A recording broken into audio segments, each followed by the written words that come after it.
हम लोगों ने जब अभी नवलेंद्र कुमार सिंह जो जॉइंट डायरेक्टर वाला पूरा घटनाक्रम हुआ था, उसमें हम लोगों ने कंप्लेंट उनको भेजी थी। उनकी तरफ से तो अभी तक हमें मतलब उन्होंने इसका कोई संज्ञान नहीं लिया है, ना हमसे कांटेक्ट किया है। एक बार नेशनल कमीशन ऑफ वुमेन की टीम आई थी, क्योंकि जिन हालातों में हमने ये हड़ताल लड़ी है वो भी बताना ज़रूरी है, क्योंकि दिल्ली सरकार ने, एमसीडी ने, केंद्र सरकार ने वहाँ पर ना तो टॉयलेट्स की ना पीने के पानी की कोई व्यवस्था की थी, और हमारी यूनियन ने ही खुद से बहनों की मदद से वहाँ पर टॉयलेट, पीने के पानी, सब चीज़ों की व्यवस्था की थी, क्योंकि कितनी सारी औरतें हैं, इतनी सारी हेल्थ की प्रॉब्लम्स रहती हैं, एकदम बेसिक एम्यूनिटी है जो वहाँ पर होनी चाहिए थी, उन्होंने कुछ नहीं किया। महिला आयोग की टीम एक दिन आई थी, उन्होंने दिल्ली पुलिस को इसके बारे में तारीफ भी किया कि आपने यहाँ पर कोई मतलब टॉयलेट्स का इंतजाम क्यों नहीं किया, लेकिन वो आए और चले गए। हमने तो उसके बाद भी कोई फर्क नहीं देखा।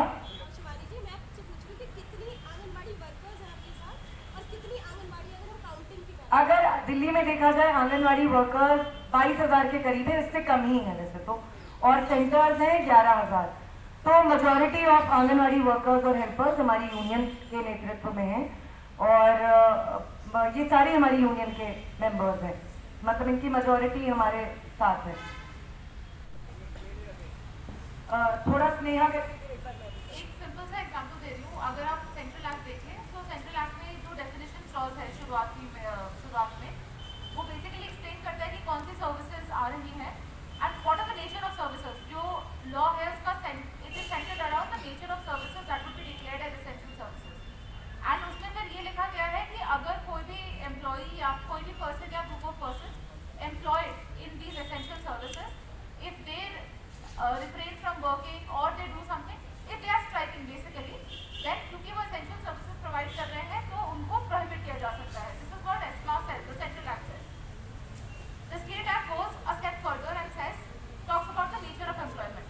जहाँ वो कहती है whether they are paid or unpaid. So अगर वो unpaid भी है, जैसे आप technically अगर हमारे जो आंगनवाड़ी वर्कर्स और हेल्पर्स हैं, टेक्निकली वो उनको वेजेस नहीं मिलती ना, उनको तो ऑनरेरियम मिल रहा है क्योंकि वो सोशल वर्कर्स हैं, काम वो पूरा ही कर रही हैं, ठीक है, लेकिन उनको राइट्स कुछ भी नहीं है। तो अगर वो अनपेड भी हैं तब भी उन पर वो हिस्सा लागू कर सकते हैं और उनको बोल सकते हैं कि आप स्ट्राइक नहीं कर सकते, और अगर स्ट्राइक करने पे उनके खिलाफ they can take action which may include termination also. So to मतलब नेचर ऑफ एम्प्लॉयमेंट को इंक्लूड करना इस कदर, I think that is taking it to the next. वही जो ये अनपेड लेबर वाली बात है, ये बहुत मतलब खतरनाक बात है। आप लीगलाइज कर रहे हैं बेगारी को, अनपेड लेबर को, क्योंकि आपने सरकार को राइट दे दिया कि वो किसी भी काम को जो है इसेंशियल सर्विस करार दे सकती है, चाहे वो पेड हो या अनपेड हो।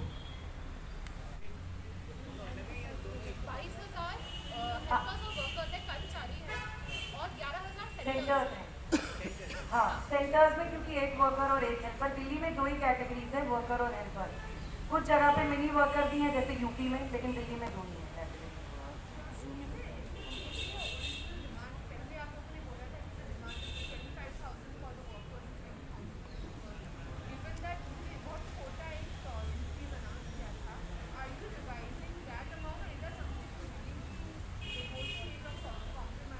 No, we aren't. The demands are same.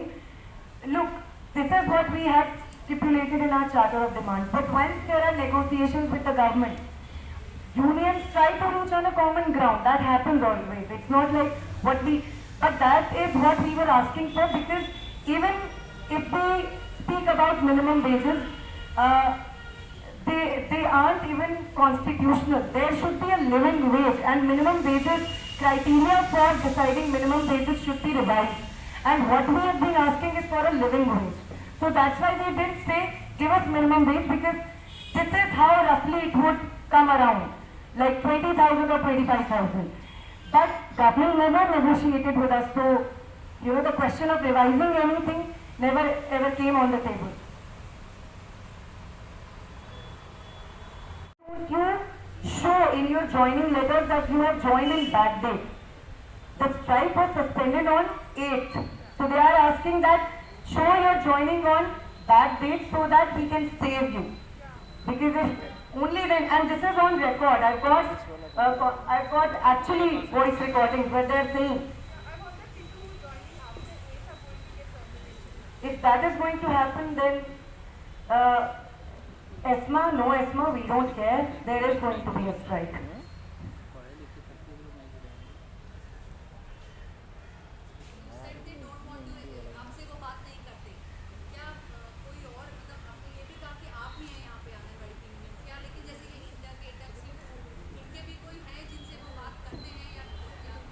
देखिए, ऑन पेपर तो सारी ही सेंट्रल ट्रेड यूनियन फेडरेशन ने अपने आंगनवाड़ी के यूनियंस बनाए हैं।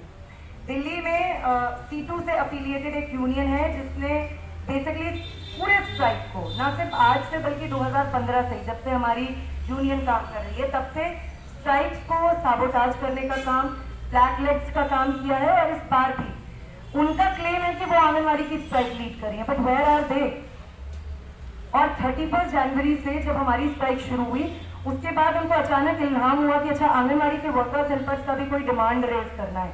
तो उन्होंने एकदम आनंद फानन में 5th ऑफ फरवरी को ये डिक्लेयर किया कि वो स्ट्राइक पे जाएंगे। आप उनका चार्टर ऑफ डिमांड देखिए, उनके फेसबुक पेजेस पे है। More than 3 times they have revised their demands, and then they were in a competition to bid with us, for example. So they saw that, okay, they are asking for 25,000, we have to ask for more. This is not how unions work. And we've seen it multiple times, not only on Anganwadi front. Central trade unions, especially unions like federations like C2, they have actually proven detrimental to the entire cause of working class movement, and we firmly stand our ground. और उन्होंने जो आंगनवाड़ी की strike में किया है, वो किस चीज को इशू बना रहे हैं कि हम एक रजिस्टर्ड ट्रेड यूनियन है। कौन नहीं जानता है कि किन यूनियंस को आसानी से रजिस्ट्रेशन मिल जाता है? रजिस्ट्रेशन मिलना नहीं मिलना पहली बात है, ये मायने नहीं रखता है। जो लेजिटिमेसी, जो रिकग्निशन, जो रिप्रेजेंटेशन हमारी यूनियन के साथ आता है, वो 2015 से, और 2017 में भी अरविंद केजरीवाल की गवर्नमेंट ने अनडेमोक्रेटिकली बिहेव करते हुए हमारी यूनियन से बातचीत नहीं की थी। उन्होंने रातों रात एक यूनियन बना दी थी और उसके साथ, उसका कुछ नाम था, दिल्ली आंगनवाड़ी एसोसिएशन समथिंग। उनके साथ एक वार्ता की, तब भी वो स्ट्राइक को ब्रेक नहीं कर पाए थे। 58 डेज लॉन्ग स्ट्राइक की, उसके बाद उनको ऑनरेरियम डबल करने के लिए मजबूर होना पड़ा। इस बार उनके लिए C2 ही आ गई। और फिर अभी, क्योंकि ये क्वेश्चन आ सकता है कि आपको भी तो 21 फरवरी की नेगोशिएशंस का आपको इनवाइट मिला था, लेकिन how can you expect a struggling trade union, a strike leading trade union, to sit on the same table with strike breakers? We can't, we won't. And government knew it from day one that we are the representative trade union. वो क्यों हो रहा था? क्योंकि आप obviously 10 यूनियनों को बुलाओगे, वहाँ majority minority हो जाएगा, वो तो गवर्नमेंट के ही सुर में लाएंगे। तो हम माइनॉरिटी में होने वाले थे, हमें पता था, इसलिए हमने उन टॉक्स का बाइकआउट किया और हमने कहा आप बायलेटरल टॉक्स करो। जैसे ये तो वैसे ही कहना हुआ ना, मैं बोलूँ कि मैं दिल्ली आंगनवाड़ी के इश्यूज पे उद्धव ठाकरे से बात करना चाहती हूँ। सरकार मानेगी ये बात? नहीं मानेगी। सरकार कहेगी कि Arvind Kejriwal is the person you have to speak to. वैसे दिल्ली की आंगनवाड़ी के बारे में आपको बात करनी है तो आप हमारी यूनियन से बात करेंगे, हमारी यूनियन से नेगोशिएट करेंगे, आप एडीसी से नहीं करेंगे। और ये सारे सेंट्रल ट्रेड यूनियंस के हैं, मतलब on paper everyone has got an anganwadi union, but they are non existing, they don't do anything.